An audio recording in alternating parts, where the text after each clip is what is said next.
Alors bonjour, dans la prochaine section qu'on va voir, c'est la section où on va vraiment étudier comment que les cellules se reproduisent par mitose.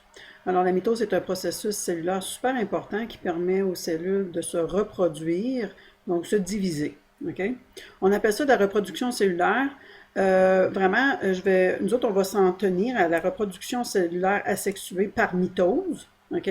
C'est ça qu'on va étudier dans le cours. Mais je veux juste vous rappeler aussi que ce qu'on appelle la reproduction cellulaire asexuée, et ça, c'est un processus qui s'appelle la méiose. La différence, la reproduction cellulaire sexuée, c'est quand une cellule va se diviser en deux nouvelles cellules, OK, exactement identiques une à l'autre. Fait que la première, elle en fait deux. Les deux sont pareils à la première génétiquement. Okay, des fois, il y en a des plus petites, des plus grosses que l'autre, mais au niveau du bagage génétique, il a été doublé et séparé également.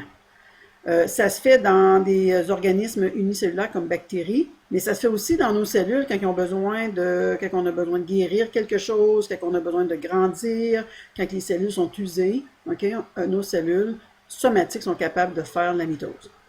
L'autre type de reproduction cellulaire sexuée, c'est quand on veut faire des gamètes. Okay? Alors ça se fait juste dans les cellules spécialisées, là, chez les mâles, dans les testicules, chez les femmes, dans les ovaires, pour faire les ovules. Fait que ça, c'est la méiose, c'est le processus de division cellulaire qui nous permet de faire les ovules et les spermatozoïdes. On n'étudiera pas ça ici dans le cours. Encore là, si vous prenez un cours de biologie en 11e année, c'est quelque chose qu'on étudie là. Qu'est-ce que la division cellulaire par mitose, je devrais écrire, par mitose, permet de faire? OK? Bien, ça permet à des organismes unicellulaires, il en existe, là, des organismes microscopiques comme des levures, des bactéries, des paramécies, OK, d'augmenter leur population, d'augmenter leur nombre. OK? Fait que c'est de cette façon-là que les autres se répliquent. OK? Ils donnent des petits comme ça, divisent en deux. Ça permet aussi à un ovule fécondé, après la fécondation, un ovule qui a reçu le bagage génétique du spermatozoïde, fait qu'on appelle ça un zygote. C'est la première cellule d'un organisme multicellulaire comme vous autres. Vous avez commencé en étant un zygote, un ovule fécondé. Mais pour devenir ce que vous êtes maintenant, ça a pris la division de cette cellule-là. OK? Et donc, ça l'a permis de former un embryon, un fœtus, un organisme complexe. Ça, c'est par division cellulaire. Ça permet aussi la division cellulaire par mitose de remplacer des cellules qu'on perd, qui sont endommagées quand on se blesse, OK? Quand on veut augmenter le nombre de cellules, quand on fait une croissance, pour remplacer les cellules usées.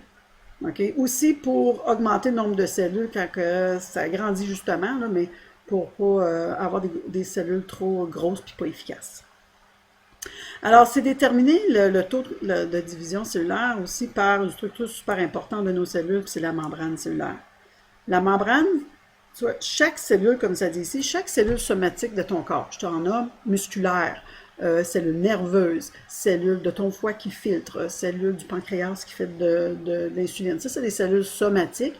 Chaque cellule somatique de ton corps, elle a une forme et une fonction précise. Elle est programmée pour faire une affaire. Une cellule musculaire, ça n'envoie pas des influx nerveux, ça se contracte. OK? Fait que, à un moment donné, qu'est-ce qui arrive? Elle va grossir, la cellule, puis éventuellement, elle va arriver à une taille qui va l'empêcher de bien fonctionner, trop grosse. Okay? Elle n'est pas capable de ramasser l'oxygène assez vite. Elle n'est pas capable de se débarrasser de son CO2 assez vite. Toutes ces choses-là. Fait qu'au lieu de continuer à grossir, elle se divise. Elle va faire deux petites cellules à la place. OK? La membrane cellulaire qui délimite la cellule de son milieu extérieur et intérieur, ça joue un rôle bien important à déterminer, comme à donner un signal qu'il est temps de se diviser. C'est la membrane cellulaire, justement, qui est, si tu veux, la frontière qui détermine ce qui rentre puis qui sort de la cellule. Les choses qui ont besoin de rentrer souvent et en grande quantité, bien sûr, c'est les nutriments. Okay? Sucre, des produits, des protéines, de l'eau, de l'oxygène. Puis ensuite, la cellule doit aussi pouvoir expulser des affaires comme du CO2. Okay? Sinon, l'environnement interne de la cellule ne marcherait plus. D'autres déchets aussi qu'elle a besoin, ou encore sortir des produits qu'elle fabrique, comme de l'insuline, ça vient des cellules spécialisées. Okay? Fait que toutes ces affaires-là doivent passer par la membrane. Puis la membrane, on dit qu'elle est semi-perméable. Elle laisse passer des choses facilement comme de l'eau, puis de l'oxygène, puis du dioxyde de carbone, mais il y a d'autres substances qu'elle bloque, okay? Comme des grosses protéines, ou certaines autres substances qui ne sont pas capables de passer à travers, ce qui fait en sorte qu'on garde ce qui a besoin d'être rentré dedans, puis qu'est-ce qui a besoin de ne pas rentrer, c'est gardé dehors. Alors, comment est-ce que les substances peuvent passer à travers la membrane cellulaire? La membrane cellulaire, là, je vous la montre ici dans la figure, là, c'est une couche de gras ici qu'on appelle des phospholipides. Fait que c'est une des molécules qui font la membrane cellulaire comme ça.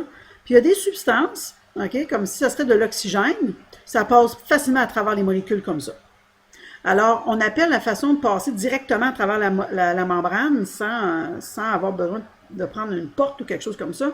On appelle ça de la diffusion. Fait que la diffusion, c'est la façon dont l'oxygène puis le CO2 se circulent de l'extérieur ou vers l'intérieur ou de l'intérieur vers l'extérieur de la cellule. Alors, qu'est-ce qui arrive, par exemple, quand que le sang arrive à une cellule, là, avec beaucoup d'oxygène? Bon, ben, l'extérieur de la cellule, on appelle ça l'extracellular space, l'espace extracellulaire ici, a beaucoup d'oxygène. Puis l'intérieur de la cellule, il n'y en a plus parce que ça a été utilisé.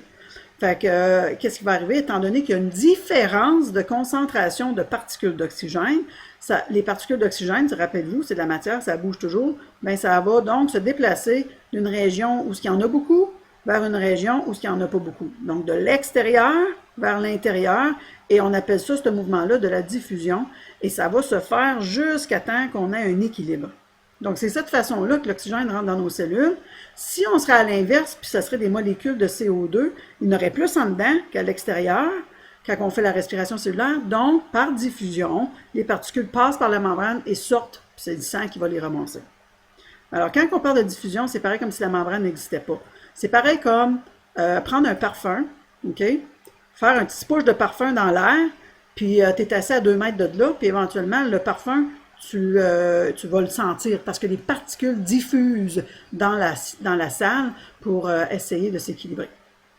L'eau, elle, aussi peut passer facilement à travers la membrane. Fait que des fois, les membranes, qu'est-ce qui va arriver? Il peut y avoir des substances d'un bord et de l'autre de la membrane cellulaire, puis ça fait en sorte que les concentrations sont pas pareilles. Fait que des fois, il y a plus d'eau à un endroit qu'à un autre endroit, puis l'eau va vouloir se déplacer pour essayer d'équilibrer les concentrations. OK? Ça, quand l'eau se déplace à travers la membrane, on appelle ça de l'osmose. Puis l'eau va toujours passer d'un endroit où il y a beaucoup d'eau, puis ça va s'en aller vers un endroit où il n'y a pas beaucoup d'eau, où c'est plus salé, ou est-ce que c'est plus sucré ou quelque chose comme ça. Fait que la membrane cellulaire est perméable à l'eau, puis souvent elle est perméable à d'autres grosses particules comme des protéines puis des choses comme ça. OK? Comme même le sucre. Fait qu'est-ce qui va arriver? On peut illustrer l'osmose comme ça ici. Si on aurait un tube comme ça ici, OK? C'est de l'eau, puis on a des particules, on va dire, de sucre là-dedans. Il y a une membrane ici en bas que tu vois semi-perméable. Perméable à l'eau, mais pas perméable aux billes qui sont du sucre. Fait que si on laisse ces deux solutions-là, une à côté de l'autre, puis une membrane qui laisse passer l'eau, bien l'eau va partir de la région où il y a beaucoup d'eau, donc une solution diluée, et elle va s'en aller vers la région concentrée en soluté. Donc, où il y a beaucoup d'eau, vers où il y a moins d'eau. Puis avec le temps, qu'est-ce qu'on va voir? Si l'eau s'est déplacée plus dans un sens, bien ça rentre de ce bord ici, OK? Bien le volume va augmenter ici, à droite, puis va avoir diminué le côté. Fait qu'avec l'osmose, il y a toujours, si ça se produit, on va voir les cellules gonflent, si l'eau rentre dedans, ou les cellules rapetissent quand l'eau sort. Fait que si on prend une cellule et on la place dans un environnement où il y a beaucoup d'eau, bien l'eau va rentrer dans la cellule. Puis des fois, ça peut être dangereux parce que ça peut faire éclater les cellules. Okay? Mais c'est un mouvement d'eau qui se fait normal. Et comme je vous ai dit, la cellule va commencer petite au début de sa vie, puis elle va grossir, puis elle va grossir, puis elle va grossir. Puis à un moment donné, ben, ta cellule, qu'est-ce qui arrive? La membrane qui laisse les substances sortir puis rentrer pour le besoin de la cellule est plus assez grande pour le volume de la cellule. Fait que des fois, ben, à ce moment-là, la cellule, qu'est-ce qu'elle va faire? Elle va recevoir un signal de l'intérieur qui va lui dire, ben, t'es mieux de se séparer en deux, te diviser, que de continuer à grossir, puis de plus bien fonctionner. Alors, c'est là, à ce moment-là, que la cellule va se préparer pour se diviser par mitose. Avant de rentrer dans des étapes de la mitose, qu'on va regarder prochainement dans la prochaine section, il y a la cellule reçoit des messages qui lui disent « OK, c'est le temps que tu te divises. » Alors, première chose qu'elle doit faire, c'est qu'elle doit, toutes les brins d'ADN qu'elle comprend dans sa cellule, dans le noyau, doivent être doublés. Fait qu'on doit doubler le matériel génétique, on appelle ça la réplication. Puis là, il va y avoir des étapes qui vont faire en sorte qu'on va prendre ce matériel génétique-là doublé, puis on va le séparer entre deux noyaux différents. Alors, on va créer deux noyaux, puis éventuellement, on va séparer la cellule en deux cellules identiques. Mais une des premières étapes, avant de faire ça, c'est de s'assurer qu'on a doublé tous les chromosomes. Fait que nos cellules à nous autres, là, ils vont doubler chaque chromosome. On va être rendu à 92 brins de chromosomes avant de séparer ça en deux ensembles à 46 chromosomes identiques. OK? Donc, je vous laisse lire le restant de ça. Et ensuite, vous irez faire les exercices qui sont ici et je vais vous enligner aussi avec des directives sur le EAV. Et vous aurez aussi à regarder ça. Puis je reviens avec vous autres prochaines leçons, c'est sur la mitose.